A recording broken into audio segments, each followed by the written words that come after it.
My name is Dr. Pingala Erica Choa, and I have suffered 2 losses.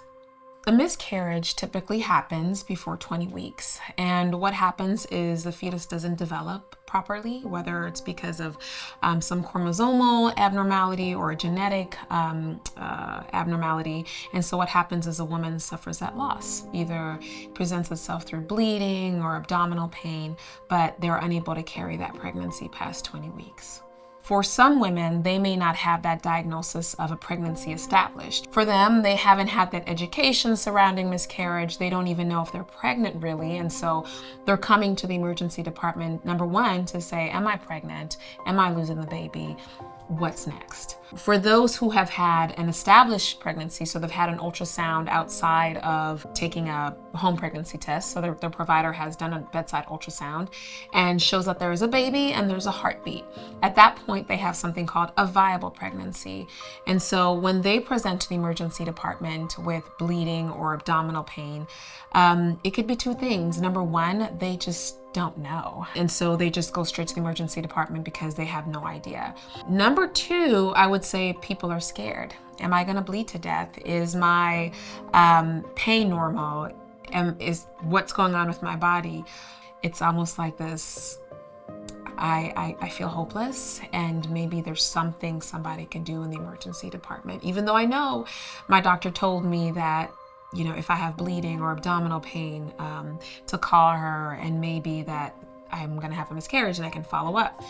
The emergency department is really tough when it comes to the way we handle miscarriages. And being on the other side now, I'm able to see 2 sides of the table. Prior to suffering a loss myself, I would have to say that I treated a miscarriage, like I would treat other different ailments that come in through the emergency department. So there's the element of triage. Is this person dying? Is this person not dying, right? And if this person is dying, I'm bringing them in. We're doing all the things. If they're hemorrhaging, like bleeding, we're doing all the things. If they're not dying, or if their triage level is low, they're going to sit in the waiting room, right? I'm not thinking about the emotional toll. I'm not thinking about the shame, the humiliation that comes with sitting in a waiting room. I'm not thinking in that way. I'm thinking about moving the meat. It's a lot of things that are going through the emergency physician's brain. It's about moving the meat. It's about taking care of the sickest patients. And so your perception of what somebody is going through, you may not feel or empathize with that. And so it becomes a really difficult place for people who are experiencing such a loss. We then discuss what they can do at this point. For some people, it's watching and waiting, which is what we call expectant management.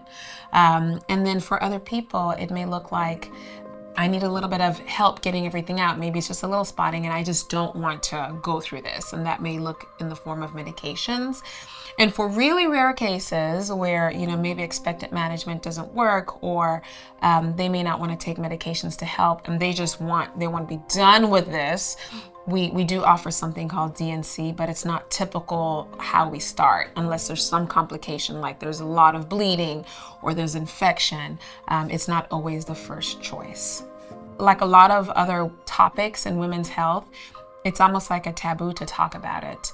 When I suffered my own miscarriage, I saw how hard it was to talk about that, because it's the perceived failure, right?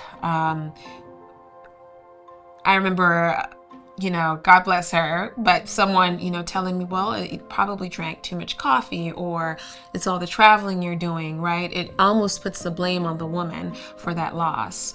And so I think that's probably the reason a lot of women don't talk about it. It's just because they're afraid that people will look at things that they're doing wrong, right? Their lifestyle, look at things that they did wrong and sort of put that blame. And so I think a lot of women don't speak on it because of that reason.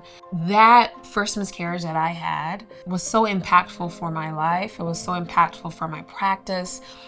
It impacted how I parent my child right now. And so you have to get past the fact that this is not something that you did. And that process is not something that happens overnight. And then once you get pregnant again, imagine carrying a child and not enjoying that pregnancy, because every minute you're thinking about losing your child. My experience with the healthcare system at that time helped me reflect on my experiences prior to having a miscarriage and how I treated other patients who were coming through, right? It's like, it's not just a like, oh, you had a miscarriage and follow up with your doctor, here's some ibuprofen, right? Now it's like, I'm sorry, right? Like, I empathize with what you're going through. It doesn't matter that the loss is, this baby's 4 weeks or this baby's 6 weeks. That loss means a lot to her. And so I think the identification, that level of empathy, and just not being desensitized, because you see this all the time. Miscarriage, I'm seeing all the, it's you have to go beyond that and understand that even though this thing seems so minor to you, this is life-changing for someone. That would be the biggest thing in my experience, is that as clinicians, we have to have more empathy for what a woman is experiencing when she's having a miscarriage. But what a wonderful thing you're doing, because I think if I knew that there was a resource where I didn't have to go through this traumatic process, right? And there was an avenue where I can go and feel like a human, and someone can talk to me in a comfortable way, talk to me about my choices, refer me to the people who can help me. That would be a much better place than going into the ER and sitting for hours bleeding and feeling like just what's going on with my body.